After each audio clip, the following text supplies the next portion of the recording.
નાની વાતમાં આપણે આજે પુષ્ટિ સંહિતા ભાગ પહેલો પાના નંબર 396 વિષય છે ભાણ જેઠવા ને પ્રભુજીએ જન્મોત્સવનું સુખ આપ્યું એ વિશે આપણે આજે લઈએ.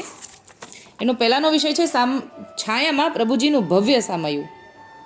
એટલે ઠાકોરજી છાયા પધારે છે અને ભાણ જેઠવા સામયું કરે છે, આખું જૂથ સામયું કરે છે. હવે આગળનો ફકરો લઈ લઈએ, એનું અનુસંધાન આપણને રહેશે કે ઠાકોરજીને કલબાઈએ સાચા મોતીથી વધાવ્યા, ભાલ પ્રદેશ ઉપર તિલક સુગંધીયુક્ત કર્યું, કુમકુમનું તિલક તાંદુ લગાવ્યા, કંઠમાં પુષ્પની માળા ધરાવી, ચરણ પખાડ્યા, ચરણોદક રાજા રાણીએ લીધું, ન્યોચ્છાર કરીને શ્રીજી રાજમહેલમાં મખમલના પગર ઉપર પધરાવીને લઈ ગયા. આવી રીતે ઠાકોરજીને પધરાવે છે. છાયામાં ઠાકોરજીને મહેલમાં પધરાવ્યા, સુંદર મખમલ જડિત સિંહાસન ઉપર સુંદર મખમલના ગાદી તકિયા બિછાવીને પધરાવ્યા છે. સાષ્ટાંગ દંડવત પ્રણામ કરીને ચરણસ્પર્શ રાજા રાણીએ કર્યા અને અનેક પ્રકારના વિવિધ પુષ્પોથી પ્રભુજીને વધાવ્યા. સર્વ વૃંદ નર નારીના પ્રભુજીએ પુષ્પથી વધાવી રહ્યા છે, પ્રભુજીને પુષ્પથી વધાવી રહ્યા છે. શ્રીજીના ચરણ સ્પર્શ કરીને સર્વ પોતાનું ધન્ય ભાગ્ય માની રહ્યા. ભાણ જેઠવાએ કલ્યાણ ભટ્ટને કહ્યું, પ્રભુજી જ્યાં સુધી બિરાજે ત્યાં સુધી નિત્ય દ્વાર ઉપર દુંદુભીના નાદ સાથે ભેરી નફેરીની વધાઈ વાગતી રહે અને અનેક પ્રકારના શિંગાર ભોગની તૈયારી કરવા કહ્યું. એટલે કે જ્યાં સુધી ઠાકોરજી ત્યારે છે ને 21 દિવસ સુધી છાયામાં બિરાજવાના છે.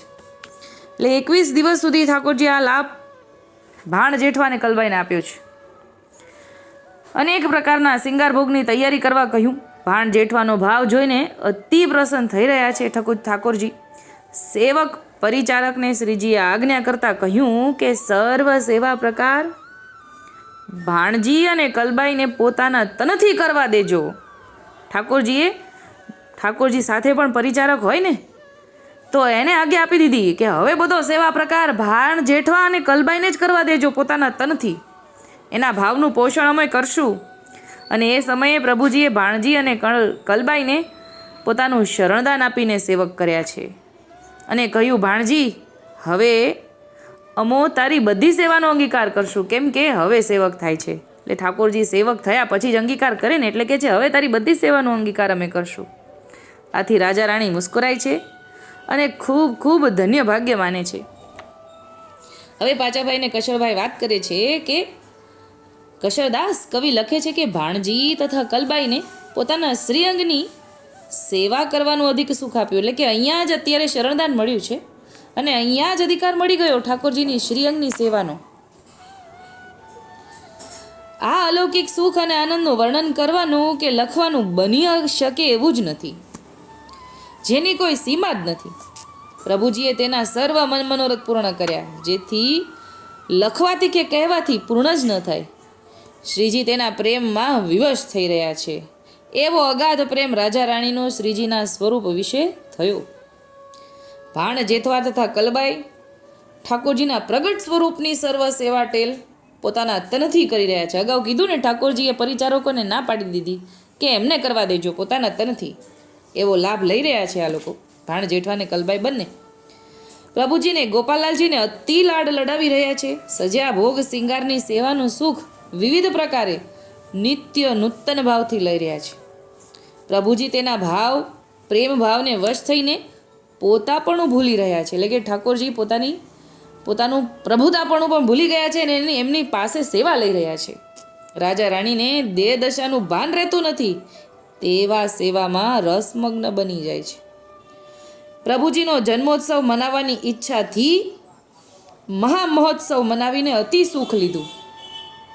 ધરણી ઉપર કેસર કુમકુમનો કીચ મચી ગયો, જેથી તે લીલાના સુખનો ખ્યાલ આવી શકે. એટલે કે જન્મોત્સવ મનાવવાની ઈચ્છાથી મંડપ મનાવીને અતિ સુખ લીધું. મહામહોત્સવ કૌંસમાં મંડપ લખ્યું છે, જેથી તે લીલાના સુખનો ખ્યાલ આવી શકે. જન્મોત્સવના મંગલ દિવસે સર્વ કોઈ તે રસથી ભીંજાઈ જાય છે. મહાન ભાગ્યવંત કલબાઈ રાણી અને તેના સંગની સર્વ સાહેલીઓ સર્વ શ્રીજીની સમીપ આતુરતાથી દોડી દોડીને આવે છે. શ્રીજીના ઓવારણા લે છે અને પ્રભુજીને નિરખવા નર નારીના વૃંદ આવી રહ્યા છે. શ્રીજી મંડપ મધ્ય બિરાજીને, એટલે કે છાયામાં મંડપ માં બિરાજીને અનેક જીવને શરણદાન આપીને કૃતાર્થ કરી રહ્યા છે. શ્રીજીના ચરણમાં અઢળક ભેટ સેવકજનો ધરી રહ્યા છે. રાજા રાણીએ જન્મોત્સવનું શું સુખ માણ્યું એનું હવે કવિ વર્ણન કરે છે કે શ્રીજીને શ્રી અંગે ફૂલેલ તેલ લગાવે છે, ચોવા ચંદન બટના કરે છે, સુગંધી જલથી સ્નાન કરાવે છે, કેસર કસ્તુરીનો તિલક ભાલ ઉપર કરે છે, અવનવા વસ્ત્રાભરણ કેસરી ધોતી પહેરાવે છે, અનેક ભાતના વસ્ત્રાભરણ ધરાવે છે, સુવર્ણના આભૂષણ પહેરાવે છે. એટલે જ્યારે ઠાકોરજી પ્રગટ સ્વરૂપે બિરાજતા હોય એ વખતે કેવો આનંદ હશે. મન ગમતા શિંગારનું સુખ લઈ રહ્યા છે. વિવિધ પ્રકારના ખટરસ ભોજન રસીલી વસ્તુના કરાવે છે. પાનના બીડા કસ્તુરી કપૂર સાથે મિલાવીને આરોગાવે છે. શ્રીજી પ્રસન્ન થઈને તેને પોતાનું અધરામૃત આપીને નિહાલ કરે છે. શ્રીજીને વાય વિંજણ ડોળે છે ને ચરણારવિંદની સેવા પણ કરે છે. શ્રીજી પોતાના જનને અનેક પ્રકારના સુખાનંદનું દાન કરતા ભાવ વિભોર બનાવી દે છે. આ રીતે રાજા રાણીએ શ્રીજીને સેવામાં શ્રૃંગાર ભોગ અને સજ્યાનું સુખ લીધું. શ્રીજીએ તેનો સઘળો મનોરથ પૂર્ણ કર્યો. અને જીવનદાસ લખે છે કે આ અગણિત લીલા આનંદકારી છે. તે તો અનુભવી જનના ઉરમાં નિત્ય રમી રહી છે. એટલે કે આ તો જ્યારે માણ્યું એ તો માણ્યું, પણ પછી હૃદયમાં ઠેરાઈ ગયું. પછી હૃદયમાંથી ક્યાંય નથી જતું. નિત્ય એનો આનંદ જ માણ્યા કરે છે. આ લીલાનું વર્ણન કાંઈ લખી શકાય તેવું નથી. હવે પાચા બાબા કહે છે કે ઠાકોરજી ત્યાં 21 દિવસ આ રીતે છાયામાં બિરાજ્યા અને નગર પધારવા પ્રયાણ કર્યું.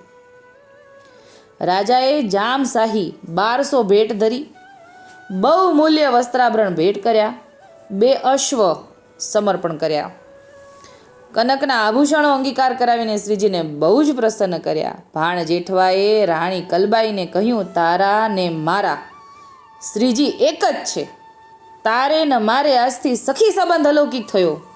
એટલે આ ભાણ જેઠવાએ રાણી કલબાઈને કીધું, પોતાની પત્નીને કીધું કે આપણા બંનેના ધણી તો એક જ છે, આપણે બંને સખીઓ છીએ. ભાણ જેઠવા ઉપર એવી અસીમ કૃપા કરીને પછી ઠાકોરજી નવાનગર પધાર્યા છે.